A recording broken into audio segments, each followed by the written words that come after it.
Assalamualaikum warahmatullahi wabarakatuh. Waalaikumsalam warahmatullahi wabarakatuh.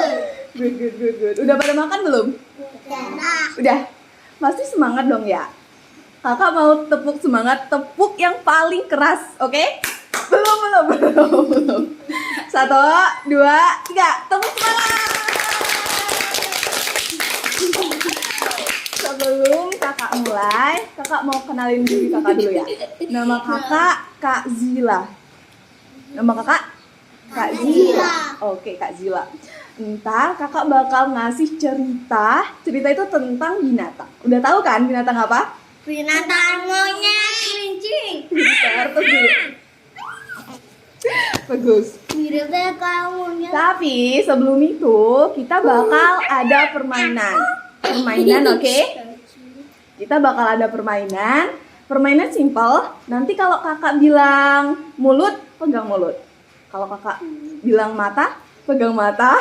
Jangan ketawa. Kalau kakak bilang pipi, pegang pipi ya. Jangan ntar kakak bilang mata, malah pegang hidung. Oke? Oke, semangat.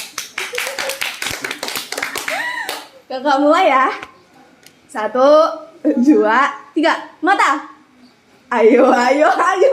Salah. Masih ulang. Mulut. Masih. Kakak mau bilang pegang Mata. pegang hidung. Ayo, pada bingung kan? Ntar pokoknya kalau kakak cerita semangat ya. Kakak nggak mau kalau nggak semangat. Semangat dulu. Semangat. Nanti kalau kakak bilang anak Indonesia, bilangnya cerdas sama mulia. Oke? Anak Indonesia cerdas dan mulia. Ulang.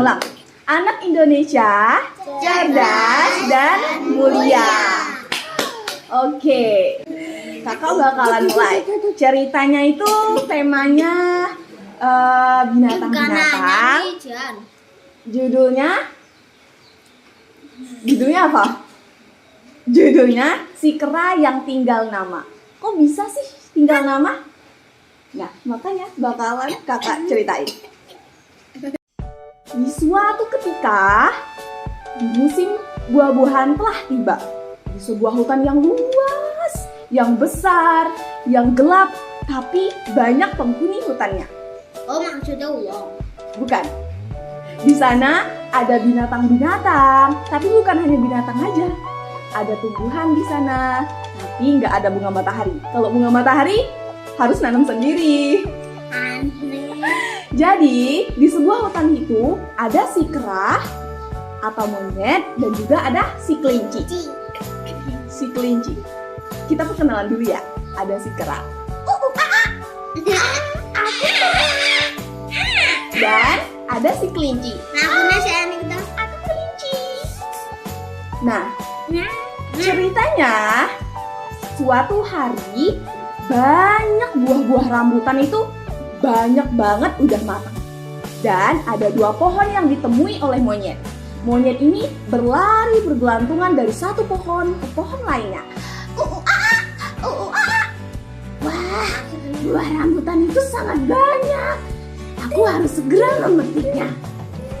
Si monyet bahagia, senang, sekaligus sangat bahagia. Soalnya ia menemukan buah rambutan yang banyak dan binatang-binatang lain itu nggak ada. Jadi si monyet itu berinisiatif ingin mengumpulkan buah rambutannya untuk dirinya sendiri.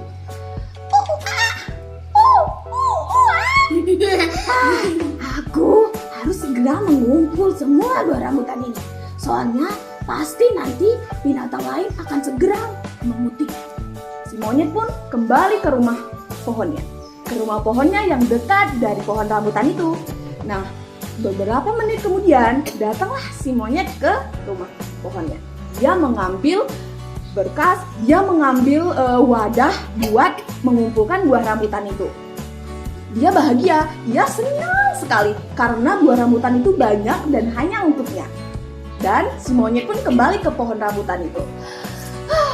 Aku harus segera memetiknya. Si monyet pun sangat gembira. Ia memetik bergelantung dari satu pohon ke pohon lainnya. Dan beberapa menit kemudian ternyata ada si binatang lain. Ada si kelinci dari semak-semak.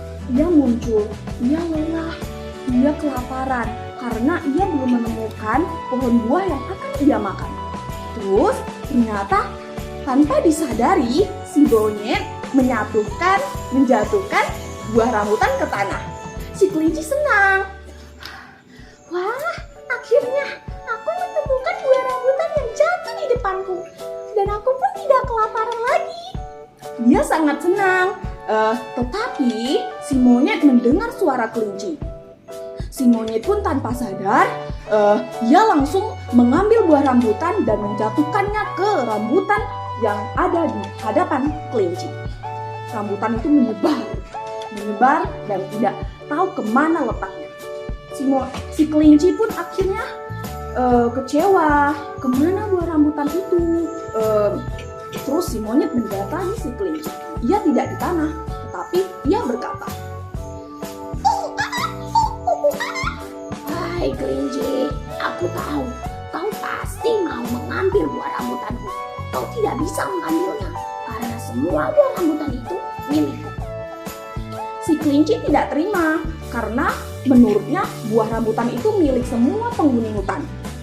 Si kelinci menjawab, Hai monyet, buah rambutan itu semuanya milik binatang yang ada di hutan ini. Jadi kau tidak boleh seenaknya seperti ini. Aku pun berhak memakannya, kata si kelinci. Si monyet menjawab, terserahmu kelinci. Aku akan menghabiskan segera buah rambutan ini tanpa tinggal satu. Ia kembali memanjat pohon itu. Dia memetik semua buah rambutan tanpa menghiraukan penghuni lainnya. Tanpa disadari, si monyet telah bersikap serakah. Dan kelinci pun berkata, Monyet, bisakah kau memberikan aku sedikit saja buah rambutan? Aku sangat kelaparan, kata si kelinci. Si monyet menghiraukannya. Ia malah asik memetik buah rambutan itu tanpa mendengar suara dari kelinci. Akhirnya si kelinci menyerah. Dengarlah suara dari semak-semak. Suara itu semakin keras, semakin mendekat. Tapi si monyet tidak sadar, hanya kelinci yang sadar. bunyi apakah itu? Jangan-jangan ada manusia di hutan ini, kata si kelinci ketakutan. Terus si kelinci berkata dan menyapa si monyet agar monyet tahu akan keberadaan bunyi-bunyi itu. Si kelinci berkata, Hai monyet, kau tidak mendengar suara itu? si monyet tidak menjawab. Dia hanya asik memetik buah rambutan itu tanpa peduli dengan suara si kelinci. Akhirnya si kelinci pun menyerah. Dasar si monyet serakah. Kau akan tahu akibatnya monyet. Tapi suara itu semakin besar. Suara seperti perpaduan telapak kaki dan semak-semak. Karena ketakutan, si kelinci pun akhirnya berinisiatif untuk pergi dari tempat itu. Aku harus segera pergi dari tempat ini. Tidak mungkin, aku tidak mau mati. Si kelinci pun lari sekuat-kuatnya. Udah pernah nonton film Upin Ipin belum? Yang ada kelinci. Nah, Aku senang dia benar-benar berlari. Dia berlari sekencang mungkin agar meninggalkan si monyet yang semangat. Setelah itu, si monyet masih memetik buah rambutan tanpa peduli. Dan tanpa disadari, keranjang itu telah penuh. Dia ingin mengambil keranjang lain, namun sebelum itu dia ingin mengejek si kelinci lagi. Hai kelinci, kau tahu? Aku telah mengumpulkan banyak buah rambutan. Aku tahu kau pasti cemburu kan? Cemburu kan? Tapi ternyata si kelinci itu sudah tidak ada lagi di situ. Dan tanpa disadari, timbullah bunyi tali besar-besar tadi yang dari semak-semak muncul dan mendekat ke mulut monyet. Tahu nggak siapa? Orang bawa senjata. Ya namanya apa? Urus. Yang satu aku berdua. Oh, tidak. Nah, ternyata si pemburu datang. Si pemburu datang dan meletakkan senjatanya tepat di mulut monyet. Tanpa disadari, si monyet ketakutan. Ia membeku. Woi, kelinci, tolong aku. Dan bos. Dan mulai sejak itu, si monyet sudah tidak menampakkan dirinya lagi. Para penghuni hutan pun tidak tahu kemana hilangnya monyet. Nah, jadi itulah cerita ini disebut dengan si monyet yang hanya tinggal nama. Tapi kakak mau nanya, tadi kan udah kakak ceritain kan? Terus apa pesan yang terkandung dari cerita ini? Kita tidak boleh serakah. Kita juga harus saling tolong menolong. Jadi, Mau penipin.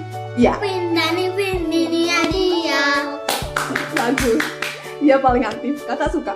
Intinya di sini kita harus semangat. Jangan nggak semangat, oke?